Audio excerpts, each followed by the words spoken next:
Hello friends, this is Rishabh Sharma from Technology Mantra।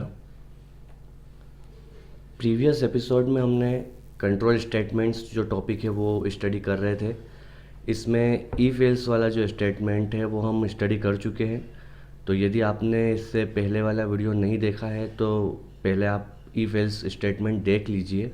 उसके बाद आज का जो नेक्स्ट टॉपिक है वो है नेस्टेड इफ़। नेस्टेड इफ़ क्या है, सबसे पहले आइए देखते हैं नेस्टेड इफ़ का उपयोग क्या है और एक्चुअली ये होता क्या है। तो जब एक इफ़ स्टेटमेंट के अंदर हम किसी दूसरे इफ़ स्टेटमेंट को लिखते हैं तो इसको हम बोलते हैं नेस्टेड इफ़, जैसा कि आप यहाँ पर डेफिनेशन में देख पा रहे हैं। और इसका उपयोग क्या है, इसको हम कब यूज़ करते हैं, जब हम एक से अधिक मतलब एक से ज़्यादा एक्शंस के बेसिस पर कोई एक से ज़्यादा कंडीशंस के बेसिस पर कोई एक्शन को परफॉर्म करना चाहते हैं, तब हम नेस्टेड इफ़ का उपयोग करेंगे। तो ये तो थ्योरेटिकल बात हो गई है, इसको प्रैक्टिकली अपन समझ के देखते हैं कि आखिर ये है क्या। तो एग्ज़ाम्पल के लिए ये मानो कि यदि गवर्नमेंट एक रूल पास करती है कि यदि आप 10,000 रुपीज़ अर्न करते हैं, 10,000 रुपीज़ से ज़्यादा अर्न करते हैं तो आपको इनकम टैक्स देना पड़ेगा। और यदि ऐसा नहीं है, एल्स आप 10,000 रुपीज़ से यदि कम आपकी इनकम है, सैलरी यदि इससे कम है तो you will not have to pay income tax, आपको इनकम टैक्स नहीं देना पड़ेगा। तो बेसिकली ये कंडीशन आपको समझ में आई होगी कि ये इफ एल्स वाली कंडीशन है कि यदि आप जो है 10,000 रुपीज़ से ज़्यादा आपकी सैलरी है तो आपको इनकम टैक्स देना पड़ेगा। और यदि आपकी इनकम 10,000 रुपीज़ से कम है, एल्स कंडीशन लगी हुई है, तो इस कंडीशन में आपको इनकम टैक्स नहीं देना पड़ेगा। ये ओनली एग्जांपल के लिए हमने 10,000 रुपीज़ यहाँ पर फिक्स किया है। तो इस स्टेटमेंट को आइए देखते हैं प्रोग्रामिंग में कैसे लिखेंगे। देखिए यहाँ पर हम सीधे से लिख सकते हैं कि if salary is greater than 10,000 rupees. सो यहाँ पर सैलरी एक वेरिएबल है और ये ऑपरेटर है जिसको हम ऑलरेडी स्टडी कर चुके हैं प्रीवियस एपिसोड्स में। तो यदि salary is greater than 10,000 rupees तो इस कंडीशन में प्रिंट हो जाना चाहिए you will have to pay income tax. और एल्स कंडीशन का मतलब होता है कि यदि इफ़ में जो कंडीशन दी है वो ट्रू नहीं है, तो इसका क्या मतलब हुआ कि यदि सैलरी जो है वो या तो 10,000 के इक्वल है या फिर स्मॉलर देन 10,000 हुई, तो उस कंडीशन में हम क्या प्रिंट कर देंगे कि you will not have to pay income tax. तो ये तो एक सिंपल सा इजी एग्जांपल हमने देखा जो कि इफ एल्स से सॉल्व हो चुका है। इफ एल्स कंडीशन ये हम प्रीवियस एपिसोड में स्टडी कर चुके हैं। अब आइए इस कंडीशन को और थोड़ा कॉम्प्लेक्स बनाते हैं, तब देखते हैं कि हमें नेस्टेड इफ़ की क्या उपयोगिता है, नेस्टेड इफ़ का कहाँ पर हम उपयोग करते हैं। तो मान लीजिए गवर्नमेंट ने अब थोड़ा सा रूल चेंज कर दिया है। अब वो ये बोल रहे हैं कि यदि आप मोर देन 10,000 रुपीज़ अर्न करते हैं और साथ साथ में यदि आपकी एज मोर देन 25 है, तब आपको इनकम टैक्स देना पड़ेगा, otherwise you will not have to pay income tax. तो इसका सीधा मीनिंग क्या हुआ कि यदि आप 10,000 रुपीज़ से ज़्यादा अर्न करते हैं पर साथ साथ में आपकी जो एज है वो 25 से ज़्यादा होना चाहिए, तो ये दोनों कंडीशन यदि ट्रू होगी, फर्स्ट कंडीशन ये है और एंड लगा के सेकंड कंडीशन ये है, तो दोनों कंडीशन यदि ट्रू होती है तो ही आपको इनकम टैक्स देना पड़ेगा, otherwise you will not have to pay income tax. तो ये पर्टिकुलरली अपने स्टेटमेंट लिखा है, इसको प्रोग्रामिंग में कैसे करते हैं आइए देखते हैं। इसको प्रोग्रामिंग में कन्वर्ट करने के लिए देखिए, सबसे पहले एक इफ़ स्टेटमेंट हमने लगाया कि if salary is greater than 10,000 rupees. अब ये स्टेटमेंट यहाँ से स्टार्ट होकर यहाँ पर ख़त्म होता है। इसके अंदर एक और इफ़ स्टेटमेंट हमको लगाना पड़ेगा। यहाँ से देखो ये नेस्टेड इफ़ कहलाएगा। एक इफ़ स्टेटमेंट यहाँ पर आप देख रहे हैं सैलरी वाला, उसी के अंदर हमने ये सैलरी वाले के अंदर हमने एज वाला स्टेटमेंट लगा दिया है, तो ये कहलाएगा नेस्टेड इफ़। एक इफ़ के अंदर दूसरा इफ़। तो यहाँ पर देखिए सैलरी इज़ ग्रेटर देन 10,000 होना चाहिए और साथ में एज जो है वो 25 से ज़्यादा होना चाहिए, तो उस कंडीशन में हम प्रिंट करेंगे you will have to pay income tax.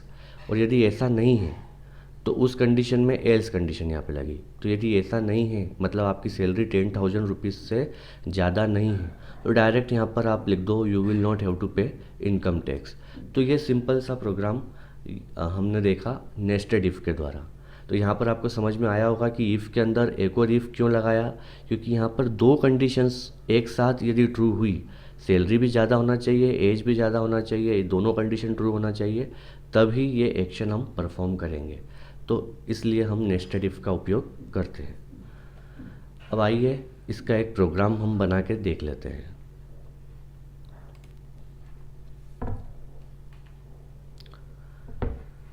देखिए, ये आपको पता ही होगा, हैश इंक्लूड और void main, CLR, SCR, get CH, ये सब हम प्रीवियस एपिसोड्स में स्टडी कर चुके हैं।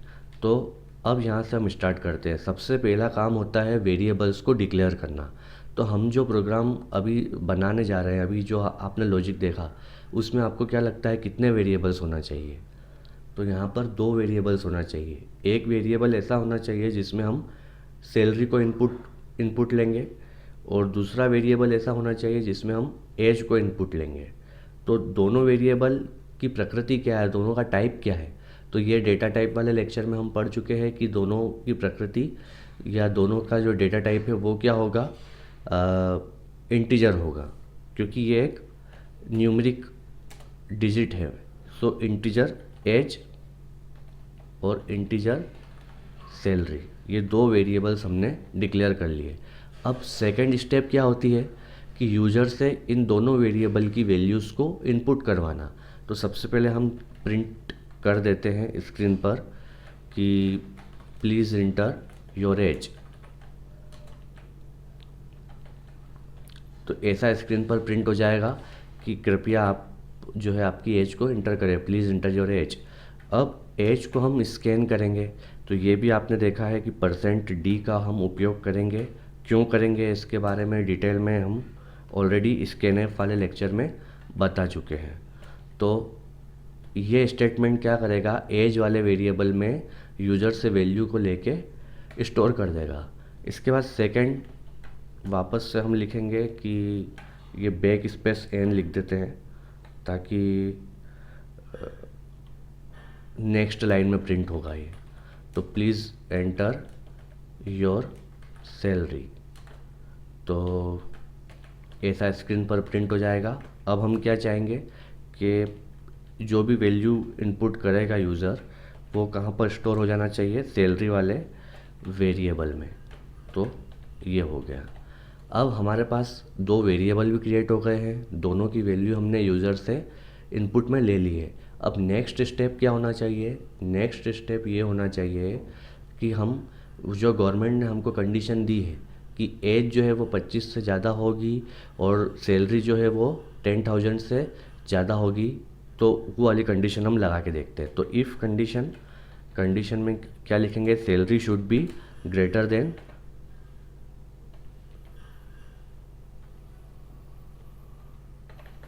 10,000 रुपीज़, और ये इफ स्टेटमेंट स्टार्ट।